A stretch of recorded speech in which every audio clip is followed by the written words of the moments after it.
Good afternoon, everyone. Today we gathered for an online webinar organized by the Western Balkans junior water professionals on the topic of navigating early careers, challenges and opportunities for young water professionals in the Western Balkans. At the beginning of the webinar, I would like to express our big thanks to the International Association of Water Service Companies in the Danube region, as well as Utility of the Future Center of Excellence, SECO, and Suez. Today's webinar will last for around an hour and a half, and it will be separated into three parts. First part will be from education to first employment. Then we will talk about career development and professional growth. And last but not least, we will talk about equality, inclusion, and recognition. After each of these parts, we will answer the questions that you can always ask in the Q&A section that you can find at the bottom of your screen. At the beginning, I would like to introduce our team. My name is Nikola Stevanovic. I come from Belgrade, from Serbia, and I hold a master's degree in water science and engineering with a specialization in flood risk management. Almasa, can you please introduce yourself? Yes, thank you. Hello, everyone. My name is Almasa. I'm a young water professional from Bosnia. I have a bachelor's degree in microbiology, and I'm currently pursuing a master's degree also in microbiology at the Faculty of Natural Sciences and Mathematics in Sarajevo. Hi, everyone. I'm Ksena Malaj from Albania. I did my bachelor's in environmental engineering, and I am now doing my master's as well in energy. Since a friend of ours, Masha, is having a problem with the connection, which we hope that she will solve in the meantime, I will try to present her. Masha is from Podgorica, from Montenegro. She holds a bachelor degree in chemical engineering from the University of Podgorica. Tanya, can you please continue? Hello, my name is Tanya Krsteva. I'm from North Macedonia. I'm graduated on biology and chemistry, natural science university in Skopje, and recently I signed a master on environmental engineering. Thank you. Chandresa? Yes, hi everyone. I'm Chandresa Berisha. I'm from Kosovo. I have a master degree in environmental engineering from the University of Trento in Italy. Thank you. As I have said, we will start with the first subtopic, which will be from education to first employment, bridging the gap. In this topic, we will cover 4 subtopics, and these are challenges in choosing and applying to master's or PhD programs abroad, importance of internships and practical experience, adapting academic knowledge and overcoming barriers to enter the job market, and last but not least, difficulties in securing the first professional job in the water sector. This part will be presented by a friend of mine, Almasa Muminovic, and myself. My part of the story will be a bit personal. I come from a competitive academic background from a mathematical grammar school in Belgrade, which is worldwide famous on its success in physics, mathematics, and programming. And approximately already 40% of my classmates went abroad right after high school, plus additional approximately 25%, including me, who went abroad for master studies. I finished my bachelor studies at the Faculty of Civil Engineering at the University of Belgrade, which equipped me not only with academic experience, but during those studies, I also tried to gain diverse experience by joining a number of different internships in Serbia, Bosnia and Herzegovina, and Austria as well, and also some academic roles as a student mentor and student teaching assistant. I find these internships always very useful for people of, I would say, our age, because by going to those different internships, you can actually expose yourself to a number of different different topics in your field, and you can better get to know yourself and what are the directions that you can pursue in your later career. Since one of my internships was also in flood risk in general, after I graduated from the Faculty of Civil Engineering, I went to Flood Risk Management Master Program, which is a joint master program of 5 different universities. It was a technical University of Dresden in Germany, then IHE Delft at the Institute of Water Education in the Netherlands, Florida Atlantic University in USA, UPC Barcelona in Spain, and last but not the least, University of Ljubljana in Slovenia. When you read this, it might seem, as it is, a pretty dynamic journey, which required a lot of commitment to adapt to different systems, but also it gave me a chance to explore different new opportunities and a number of different cultures, not only those cultures of these countries that I visited, but also since the program gathered 25 of people from all around the world, from all continents, I also managed to, let's say, expose myself to a number of different cultures all around the world, which also enriched my personality. It also required from my side to step out of my comfort zone, which was a process that, of course, built my courage and independence. And I'm simply not the same person today as I was before I enrolled at master program.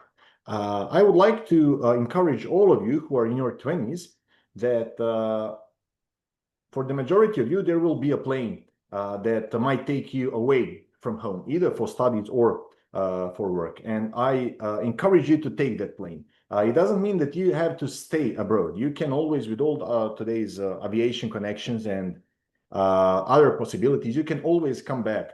But trust me, that will be the process that will build your courage, that will build your personality, and you will just feel stronger after that experience. And you just need to know that finding your path is not a straight line. It's a process of exploration, and exploration brings with it a bit of, let's say, a mystery, and you don't know what to expect. And that's actually the beauty that lies in it.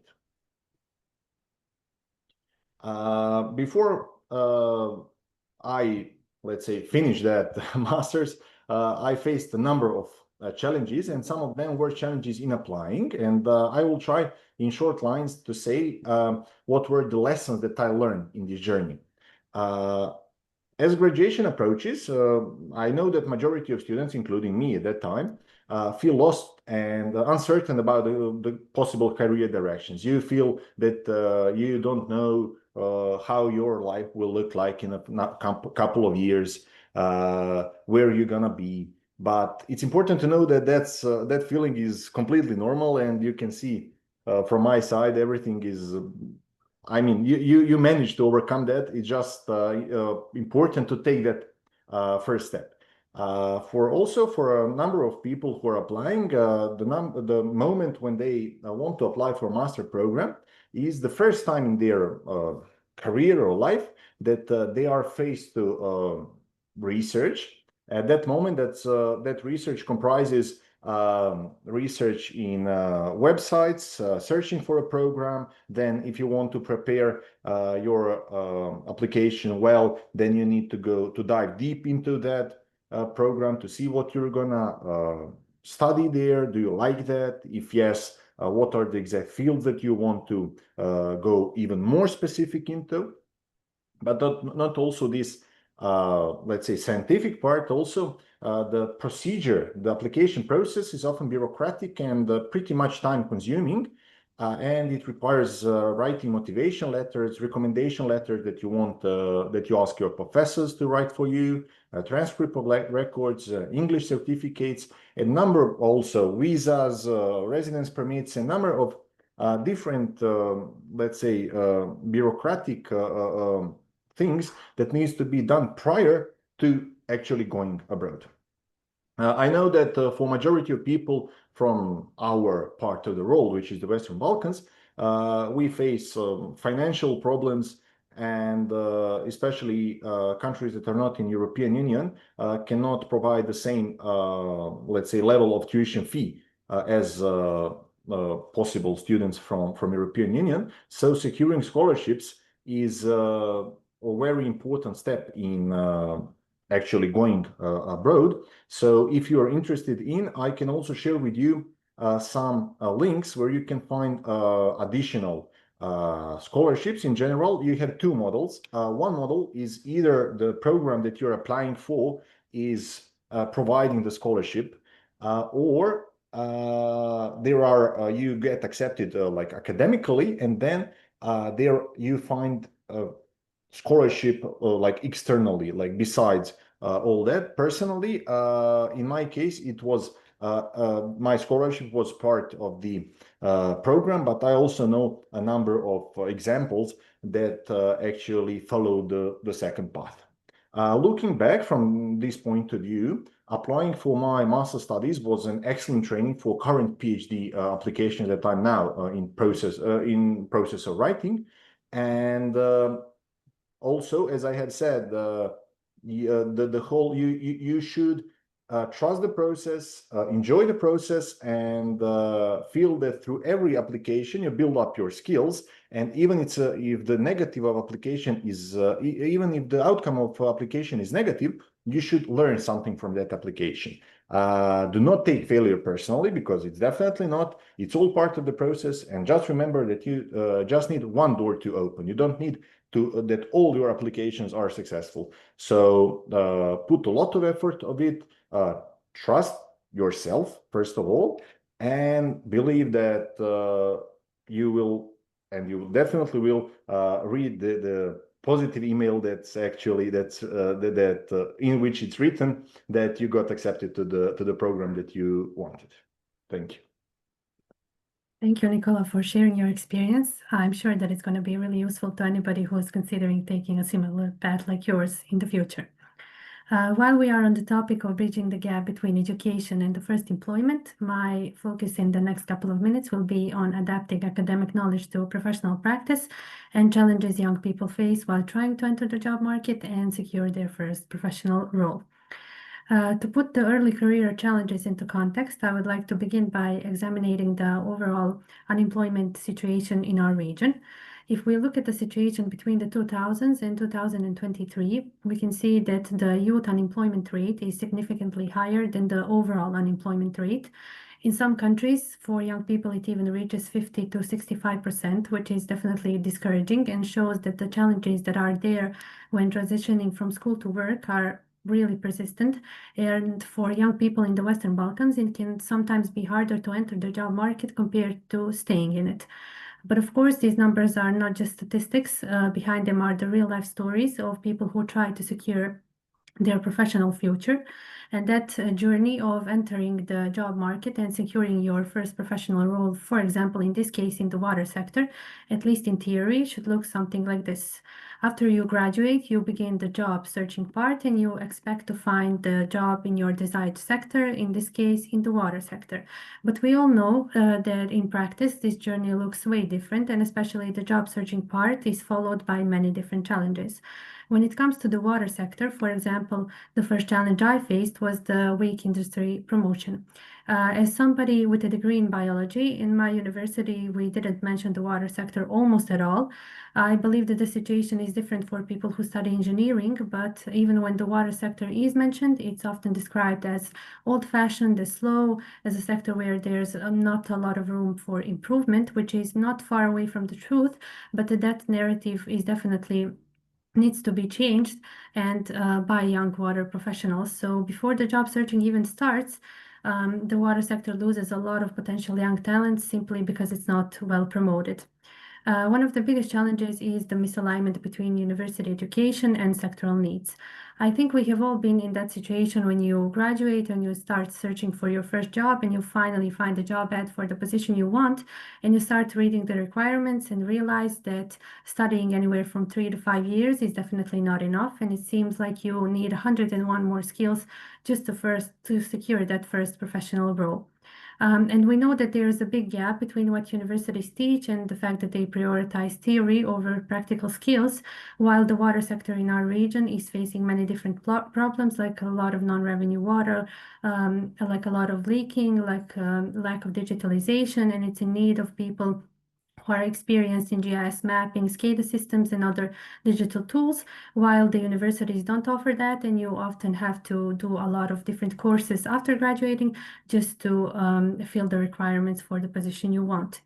That comes followed by the challenges of experience required paradox and limited or not existing entry-level positions. There's that paradox that you need experience to get your first professional role, but nobody wants to give you that experience. And we get caught up in a cycle where even the entry-level positions and junior-level positions in the requirements still need 2 to 3 years of professional experience. Even when overcoming all of these challenges, there's another obstacle in the Western Balkans, which is the recruitment transparency.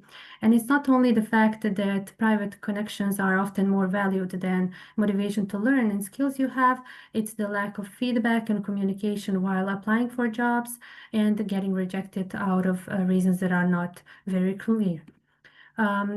All of these challenges come followed by the low wages and limited career growth, especially in the public sector, where we know the wages are significantly smaller than the ones that private engineering companies are offering, and especially the companies abroad. So all of these challenges combined usually put the water sector out of the picture for people in the Western Balkans, and we come to the biggest problem of all, which is the brain drain problem, or the migration of young educated people, which is definitely leaving the water sector in the Western Balkans without the most valuable resource, which is the young professionals. And since this topic of bridging the gap between education and the first deployment is, I'm sure, well known to many of us, now we would like to hear from the audience. If you have any questions or experience you would like to share, please feel free to do it in the chat and we will answer those. If you need anything to spark your interest, it can be an answer to questions like how did internships or lack of them impact your readiness for your first job?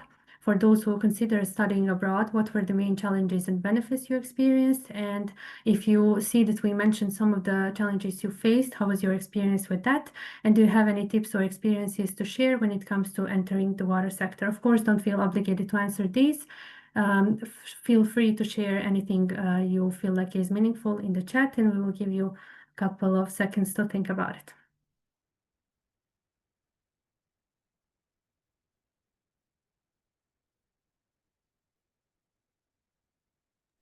Meanwhile, I have a question for Nicola. So you have a very unique experience, a joint program of 5 universities. I think many people watching us have a curiosity. How did you get this opportunity? Was it something that you searched for and found by yourself, or was it something that your university provided? Thank you, Xena, for the question. Actually, my pathway was pretty much straightforward. When I was at high school, I knew that I want to go to civil engineering faculty at the University of Belgrade, and then that I want to go to Delft for my master's studies. And then, as the finish of my bachelor studies approached, that was a winter in like 3.5 years ago, 3 years ago. No, actually 4 years ago. And that was the moment when it approached, and I was like, okay, now it's the time that I should start exploring the options. And I visited the TU Delft's website, and then I saw that actually it does not offer the exact topic, which is flood risk management, that I wanted to pursue. And then I saw that there is another institute which is somehow connected to the TU Delft that is actually offering the program. I saw that on the website of IHE Delft. Then I found a person who was there 7-8 years ago, because that's a repetitive program. Asked him about the experiences, and then when he told me that everything was great, I did a deeper research about what are because it included moving across 5 different countries, and then I explored a bit what are the subjects that I will study there, what are is there maybe some field trip which actually happened to Florida, are there some field works, and everything went pretty well. Also, I had a lot of help from one professor who was actually a colleague from professor from my university. He told me that he also knows about the program, and because he was also in the Netherlands, and then that he can say only good words about that program. I asked him to write a recommendation letter for me. He did that. Then also I wrote a motivation letter, submitted my application, also with all that time-consuming procedure about English language proficiency certificate, visa, etc.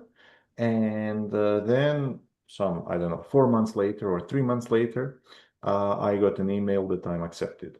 And then that was, I think, in April, but also the condition was that I had to graduate from my bachelor studies by the, I think, don't take me for granted, I think end of August.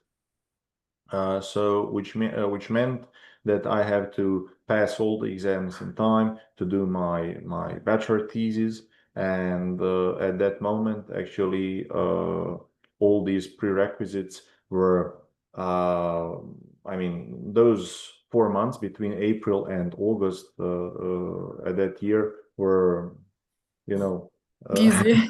yeah. So I I was only imagine. studying because I knew that I It's had a good kind, though, isn't it? yeah. Very amazing opportunity. Think that's in general. So there are a lot of more things like in the meantime that happened, but this is some general picture of how it felt. Okay. I think that's very valuable information. Thank you, Nicola. And since in our team we have somebody else who also studied abroad, Chandresa, can you share your experience with us? For example, the main challenges you had and the benefits you experienced from studying in Italy. Yes, actually, I had the similar challenges that Nicola had during the process of entering the university. Firstly, I would like to share that an important information is that you are in competition with students. We, as the region, I was as a non-EU country, and also the other students which were from other countries. We were in competition to get to the master program, and we had only 5 free space, which was kind of challenging. This was the first thing. And another challenge is also that during your studying, you have to finish also your certificate for English language. As sometimes it's not that you do not have the knowledge of the language, but you need to have the certificate, which sometimes takes time to do the test, and sometimes it's not organized in Kosovo. And in order to take that test, which is IELTS or TOEFL, you have to go to Albania, because sometimes it's not always being here, as it's an international exam. And that was also a challenge. And I remember that I finished some days before the application. And also I got my bachelor diploma 1 day before doing the application, as I finished on that time my bachelor studies. But of course, all the informations are on the webpage of the university. And as Nicola said, I will say to everyone to take that plane. It's so important in your 20s to have this kind of experience, as you will open your mind, not only personally, but also professionally, as you will be with different colleagues, and every day you will learn something new. And also for me, it was an advantage because at the University of Pristina, we still do not have a master degree in environmental engineering. So it is great. Actually, it was a great opportunity for me to enter this master. Thank you, Chandresa, and I'm glad that both Nicola and you are highlighting the fact that it was worth it, even though there were so many challenges. Thank you again for sharing your experience. And now we will move on to the second subtopic of this webinar. And our colleagues Masha and Ksena will take you through their experience when it comes to career development and professional growth. Hello, everyone. My name is Masha. I'm coming from Montenegro, and I have a bachelor degree in chemical engineering. Today, I'm going to be telling you more about my first work experience.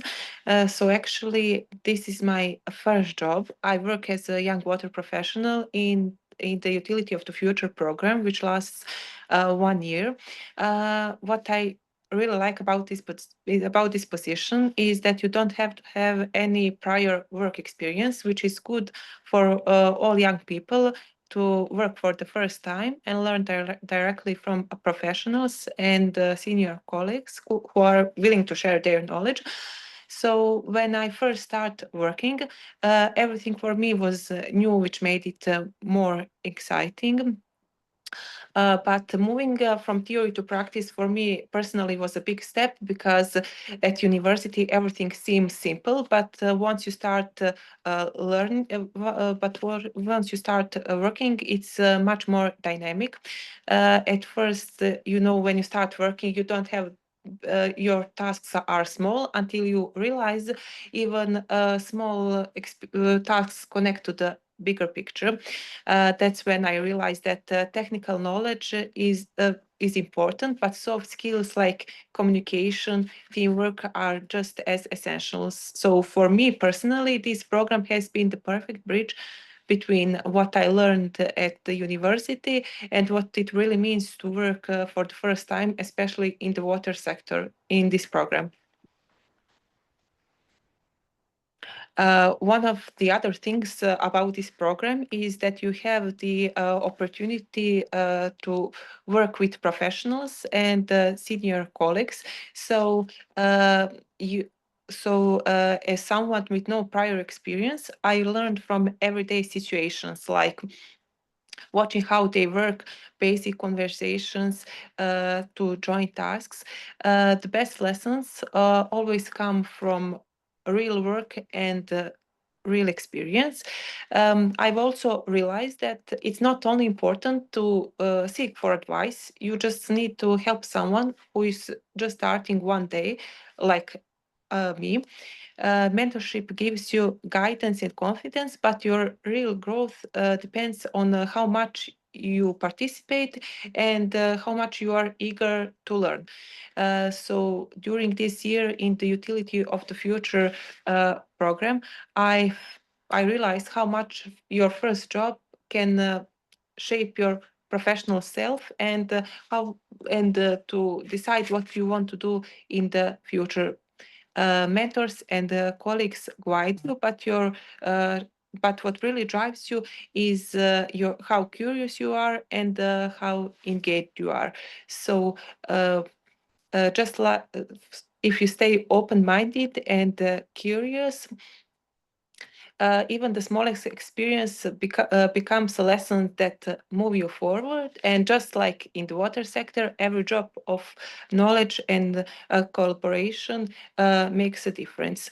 And so that's it from me that I have to tell you about this whole program, about my first work experience, and of course about this mentorship thing. Thank you, Masha. Continuing on what Masha said, professional growth, this actually is not my first work experience. And I also faced some struggles and some difficulties on the journey towards searching an opportunity in the job market. And I would like to share with you some of the reasons and some of the obstacles that I faced. Hopefully, some of you will relate to my experience. And starting with school schedule is one of the first obstacles, since I started searching for an opportunity early, when I was still doing my bachelor's. And other than that, not enough years of experience was another factor, because in most opportunities, especially in my field, environmental engineering, are required about 3 or more years of experience. So that didn't favor me at all. And also driving license is another reason, since most of the opportunities are located, at least in Albania, are located outside of the city center. And knowledge lacking related to programs such as Revit, which are important programs in my field. This knowledge lacking comes from programs not being taught in school, and therefore leaves you unprepared for the job market. Considering all these difficulties, I would like to also share why did I choose a career in the water sector. As I mentioned, it is not my first work experience, but it is the first in the water sector specifically. And some of the reasons which made the water sector very attractive to me is, firstly, there is no need for a license or certification to work in the sector. Unlike my profession, environmental engineering, some of the opportunities and directions in my field require a specific license. So the water sector doesn't require that. And also there is more space for young professionals, since most, or at least a lot of the workforce working in utilities is a part of the older generation, which means in the future we will have a lot of open vacancies, and it is a great opportunity of the future to invest now as early as you can in learning and becoming a part of this sector, possibly through networking, first of all. Networking you can achieve through LinkedIn, which is the most famous professional platform. But other than LinkedIn, there are also in Albania different courses, summer courses, summer schools, 3 to 4 days, which I would recommend. Since you can also, through networking, you can meet people who have the same interests as you, and also maybe find new work opportunities through networking. Other than networking, I would like to focus also on soft skills, which are very, very underrated. Soft skills are a journey and are something that you work on yourself. Is not something that you can do just through work experience. You can, even if you don't have a work experience, soft skills are something that you can improve on yourself. And I have decided like 3 soft skills here, but I think the most important soft skills actually is adaptability. Adaptability allows you to grow and to change, and also makes you more easy to fit in different opportunities that you will be given. So I would suggest working on these soft skills on your own. And other than this work on your own, there is knowledge development, which if you are working somewhere, I think knowledge development should come from the company where you are working, through trainings provided by their part. But if that is not possible, I wanted to also share some opportunities to develop your knowledge, which come through different courses. I have shared here a few different opportunities for free online courses related to the water sector. Some of them are from IG Delft Institute for Water Education that Nicola mentioned earlier. As I said, are free courses related to delta planning and management, water transport and distribution, understanding climate change basics, and fundamentals of fresh water. And also 2 courses from Udemy. These ones are not actually free, but there is a very low tariff.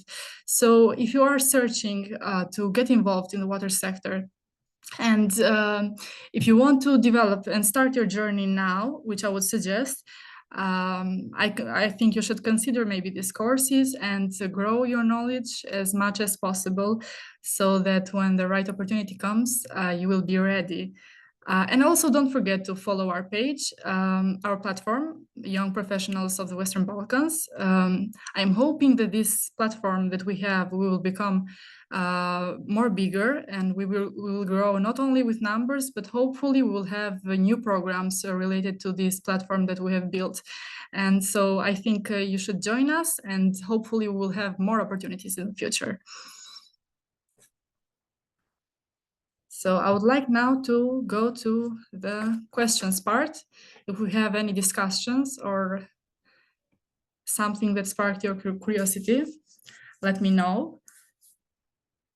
And I will give you a few minutes. And I will also share the links to these courses down below on the chat.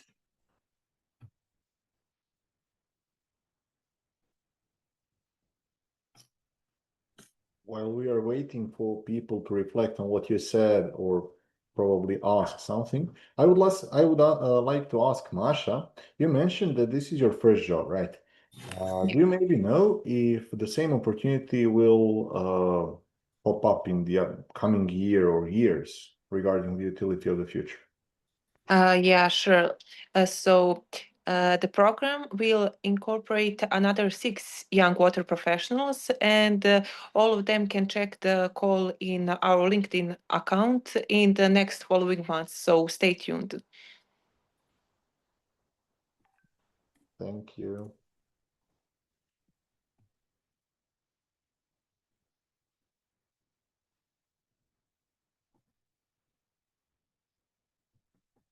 Okay, you will find the links now in the chat for everyone interested.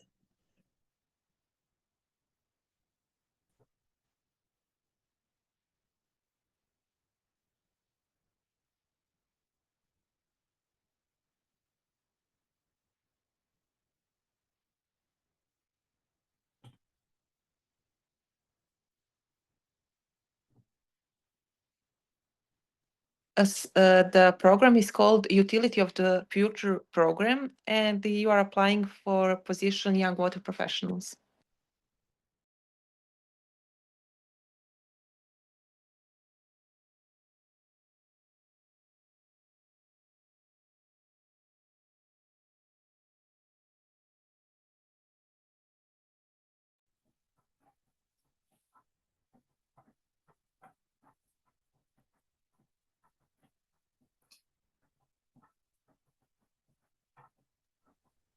Dana, you are muted.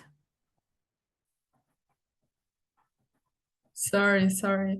Okay, now we can pass on to our next subtopic and hear what Chandresa and Tanya have to say on equality, inclusion, and recognition in the water sector. Yes, thank you, Xena. Now we will move forward to another topic, which is a bit different from what my colleagues were talking till now, which is equality, inclusion, and recognition in the water sector, but is yet so important for the sector, not even in our region, but globally. What we will go through is to promote gender equality and supporting young women in the decision making, then to have recognition and the contribution of all young professionals in the water sector. Then we will address some what are the conditions for job insecurity and unstable employment, but also the working culture for the next generation of the water professionals. As I said before, that this is a bit different, and in order to have a clear understanding with each other, I will start with a short definition of these terms that we are going to mention during this sector of the webinar, starting from the equality. This means that we have fair access, support, but also opportunity to everyone. Then inclusion, what we mean with inclusion is to have the feeling of belonging, to have a voice, but also to have a decision-making authority. And then the recognition, which is to identify or to give official approval or appreciation to someone for their qualities, achievements, but also the status.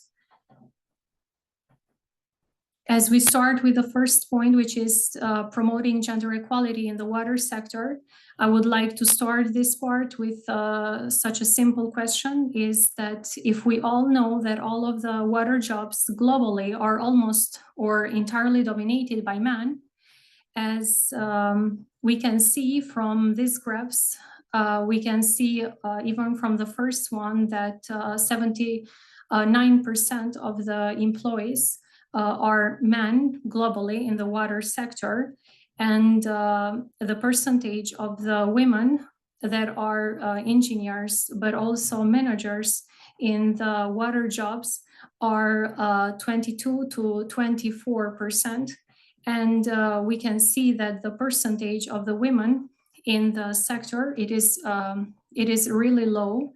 So we think that, and it is so important for the water institutions that to modernize, to build skilled but also diverse workforce.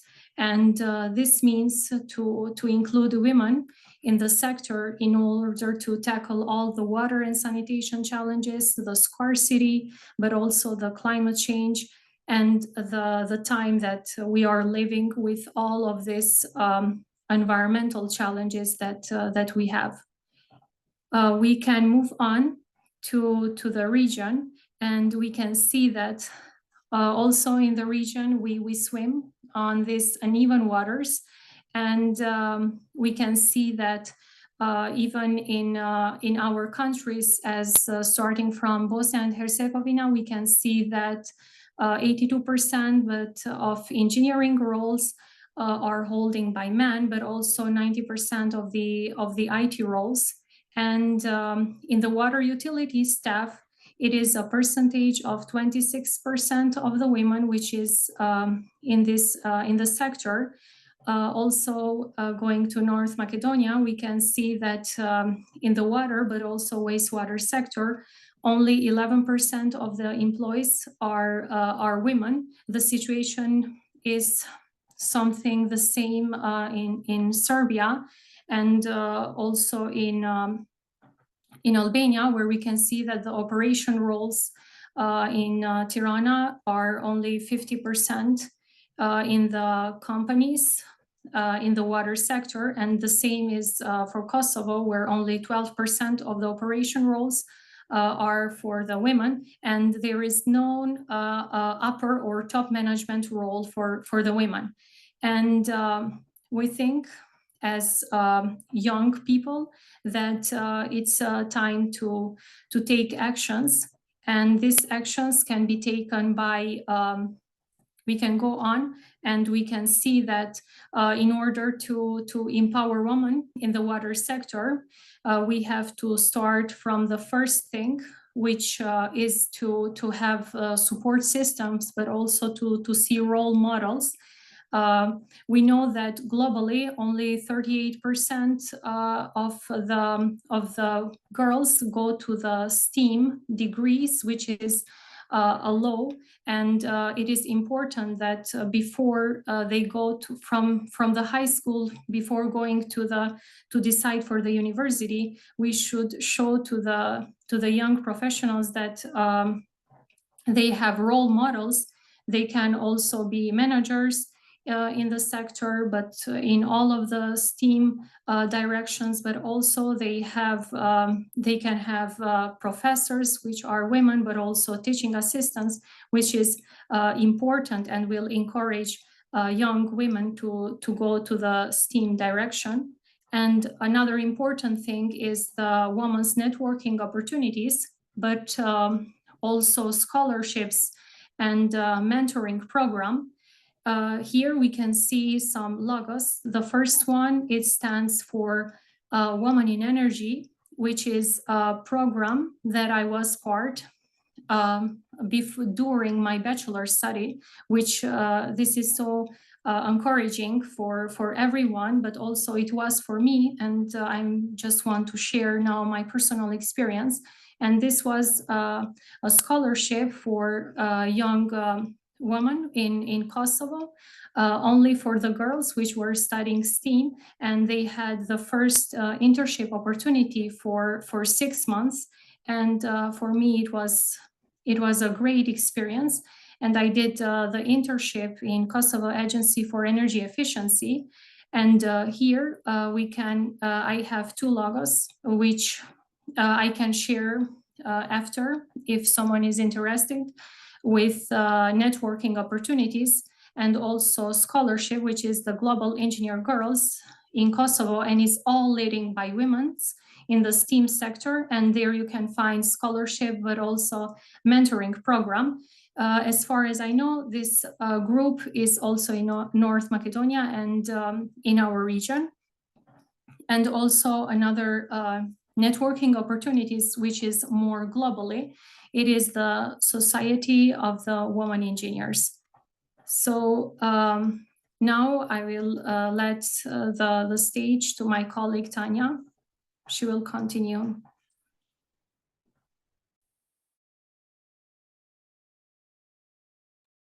Thank you. Hello, everyone. My name is Tanya Kristeva, and my first work experience is in the plant water treatment factory. I have been there in the utility for 4 years. As my colleague before said, the hardest is to enter in the water sector, but auto utility is often underrated. In my case, opened many doors as a young water professional for development and networking in my career. And I will present my story with these pictures. On the first picture is when I started to volunteer in the Young Water Commission in North Macedonia in the National Association of the Utilities. The second picture is here we see the utility dashboard from the World Bank IBNet platform. Here, with input of the key performance indicators and management practices from the utility, have an option to compare the utility level with the utilities worldwide. I did it, but I didn't expect that someone will value this. And after it, I had received a membership certificate for the World Bank, which for me was a good sign that someone validated my time and data. And then I made small research for the Utility of the Future program and GVOPA, and I started to follow their webinars. In the third picture is it's one of my conference participation. I start to apply and participate in the conference in the water sector. This one is for tackling water crisis in Romania with International Association of Danube Water.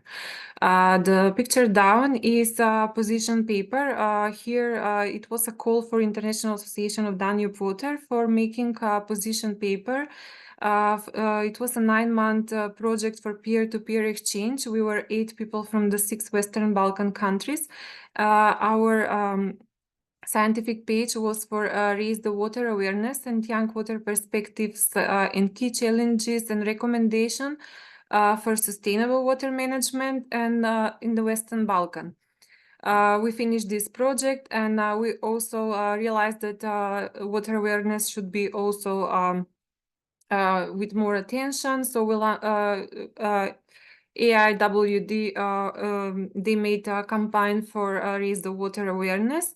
And this was my first internship through AIWD. I helped them with promotion on the social media. It was marketing campaign with posting reels, podcasts, and pictures with awareness messages. Here was a lot of young water professionals who was also sharing this and help in this promotion.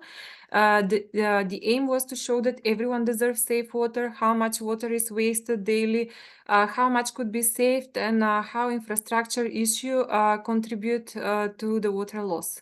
My last picture is my advocacy in North Macedonia for young water in the Young Water Professional Commission. Here we spoke that young water professional till 35 years old in the utility in North Macedonia is only 1%, and in the same time people who are going to retire in the next 5 years, they are reaching almost 60%, and if we would like to have young people on a board, definitely we should change the law and make flexible work conditions, and also the wages must be better, because we cannot expect engineers if we value them with a lower salary. And now this law is being implemented, but it's still not final. In front of me were people who are decision makers from the utilities, government, non-government association, and water association. Why I show all these pictures? Because I want to encourage all the young water professionals that with enthusiasm, curiosity, and if you're ready to learn and voluntary on the beginning, then you can have the opportunity, as I have right now, to be a young water professional in utility of the future. What I can recommend is a platform collaboration. Let's say start with LinkedIn or between University National Regional Association. Our junior water professional the Western Balkan platform, it's a good place to find, let's say, the call, what we mentioned before, for the new 6 young water professionals, and also another opportunities or webinars. Also for the freshly graduated students, I can recommend to visit their national association. Let's say in my national association, I had complete a vocational educational training session within the training center what they had, and it made me one step forward to work at my workplace, make me more competitive. On a higher level is Danube Learning Partnership. It is structured internship between local and regional association. And on the top of my career is, and I will recommend to everyone to be a goal, is the clear career pathway you can have with Center of the Excellence Utility of the Future. We were mapping the job insecurities and unstable employment conditions in the water sector, and I will list some of them. Employment type of contract usually is temporary or seasonal. Not always it's permanent. Income and benefits, because we are a local government, because we are a local public sector. Yes, we have self health insurance, and maybe retirement plan is not bad, and also we have a maximum vocational day, but from another side the salary is still not good, so the wage must be better. And for legal and policy content, minimum wages by job on the position should be, let's say, in the same. We have a different situation of the salary wage compare between the cities in the same country. Also, social safety for underemployment workers should be focused in the Western Balkan. For perception or psychological factors, people have fear of losing the job due to political structure in the sector, or with the process of automatization of the water sector, digitalization or AI. Organizing factor, in the organization factors, what is also should be better is transparent communication and mentorship programs, and it will be benefit for both side employees and for the company. When it's come for career opportunities, then people have a lack of promotion, and they usually don't have mentorship and good trainings. How we can outreach this? Our goal is to strengthen young water professional leaders across all Western Balkan countries by providing capacity building training and visibility platform. Expected results are socializing and connecting with the same group from the region and beyond, better and easier communication, and joint development and ideas. Successful example, as is shown on the picture, are conferences. World Bank Utility of the Future program is something very good if you're employing the employee in a utility, and if you're a young professional, you can have 100% cover scholarship from the Utility of the Future World Bank program. Next is preparation, how we can prepare and why we should be prepared, because by 2030 agenda for sustainable development, the World Water Assessment Program, which is analyzed by United Nations experts, UNESCO, and other stakeholders, show that progress is off track. Gender inequality remain widespread and hinder global sustainable development efforts. What we can do about this is we should make better conditions for work. We should adjust hybrid way of working. We should make opportunity for career development of the people, and also maybe increase the job opportunities for the women in the sector. Something what I would like to mark as from one poll what we made in North Macedonia as an important factors for keep employees in the utilities. On the top is not the regular salary. More important for them is actually it's the same highest percentage, 35.7 in opportunity for career advancement and other conditions at work. So we can work on this, and maybe we can attract more people in the sector. How we can create inclusive and supportive work culture, and why? Because companies with more gender diversity are more likely to perform on profitability. 21% more profitability, it's by some analysts. Women tend to express themselves more eloquently and have a detail-oriented approach, and their soft skills such as empathy and emotional intelligence is making the workplace better place to work. So we should have more women at the workplace. Only 18% of water utility staff were women in 2019. Few women choose technical careers. Only 38% of STEAM graduates worldwide are women. But according to new IBNet data for 23 Balkan utilities, the statistic is the following. Women who are employed in utilities in Bosnia and Herzegovina are 23.6%, 23.12% in Albania, 15.27% in Kosovo, 21.42% in North Macedonia, and 32.44% in Serbia.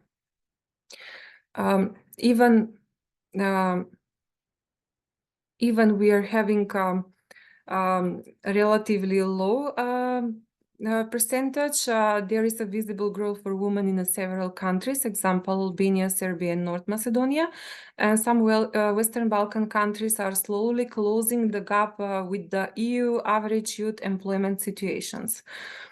Key areas related to companies and decision makers for water sector professional growth can be that we can promote like a core value, gender equality. That's how we can make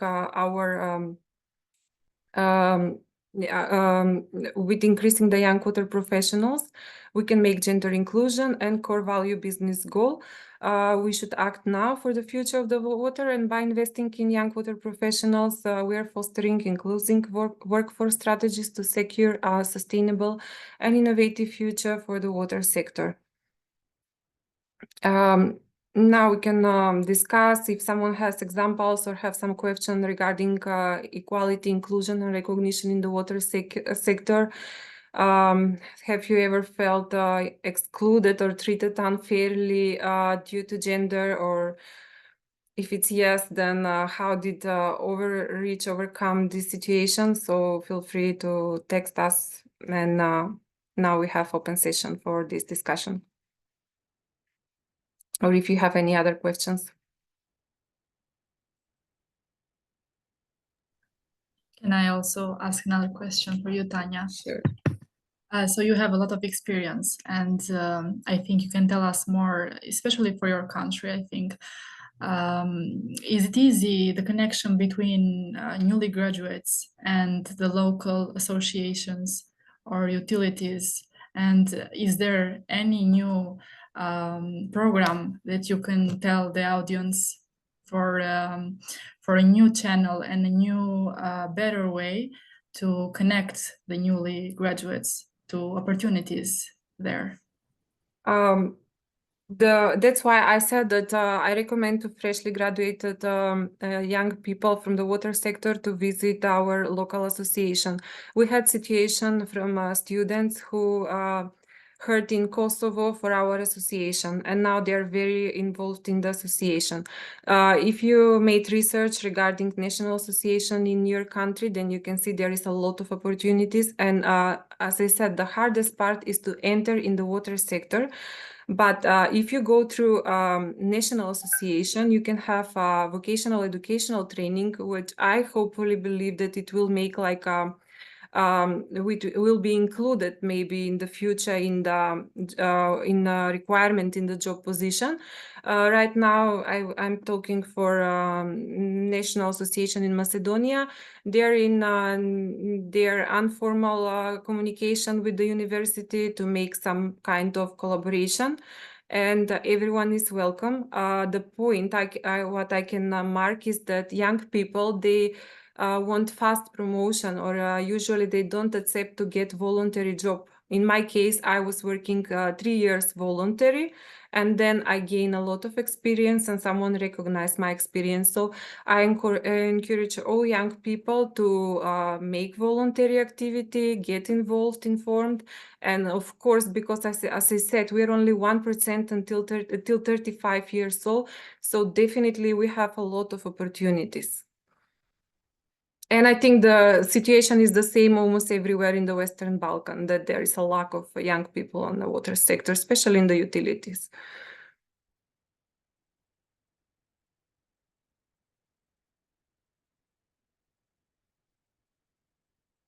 Any other question?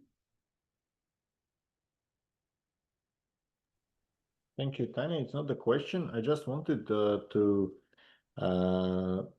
clarify a bit more about the Utility of the Future Young Water Professionals program.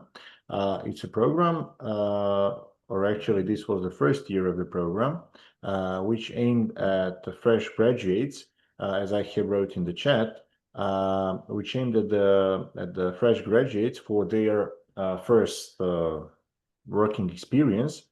So you can follow our LinkedIn page, and as soon as the new Young Water Professionals program is launched by the Utility of the Future, which we expect to be in the coming months, probably at the beginning of the next year, we will publish that and you can apply.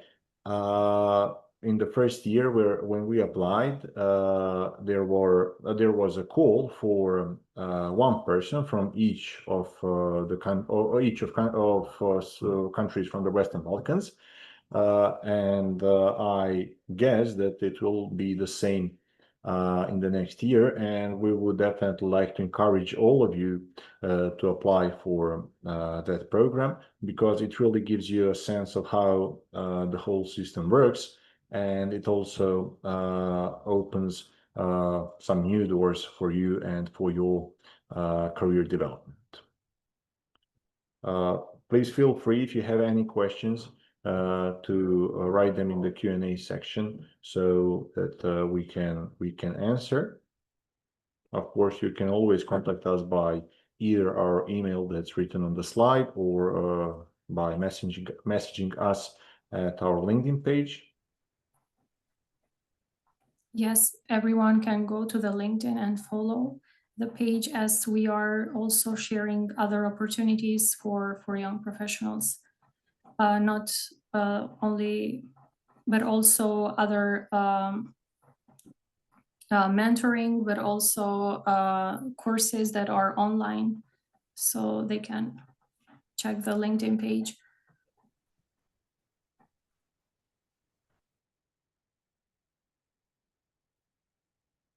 If not, then I will use the chance to thank everyone for attending our webinar, and also thank to you all, friends, for giving the keynote speeches. And we also plan to have some more webinars on different topics in the coming weeks and months. As Masha said, stay tuned, and we wish you all the best, and give your part of contribution to make this water sector a bit better. Thank you very much. Thank you, everyone. Thank you, guys. Bye. Thank you. Thank you.